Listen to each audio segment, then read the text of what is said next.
বাংলা টেলিভিশনের জনপ্রিয় মুখ দিব্যজ্যোতি দত্ত এবার পা রাখতে চলেছেন বড় পর্দায়।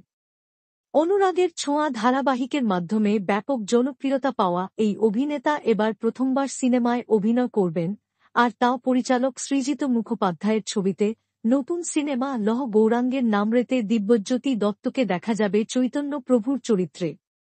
এটি তার ক্যারিয়ারের জন্য একটি বড় মাইলফলক হতে চলেছে। এই সিনেমায় আরও অভিনয় করবেন শুভশ্রী গাঙ্গুলি, ব্রাত্য বসু, ইন্দ্রনীল সেনগুপ্ত, ঈশা সাহা, পার্ণ মিত্র এবং দর্শনা বণিক। বিশেষ করে শুভশ্রীকে দেখা যাবে নটি বিনোদিনীর চরিত্রে, যা দর্শকদের জন্য বাড়তি চমক হতে চলেছে।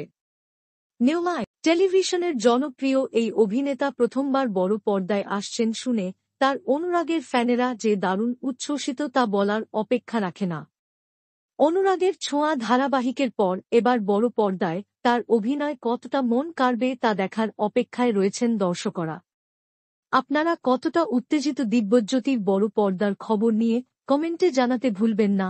বাংলা বিনোদনের সব আপডেট সবার আগে পেতে আমাদের চ্যানেলটি সাবস্ক্রাইব করুন এবং বেল আইকন বাজিয়ে দিন। ধন্যবাদ।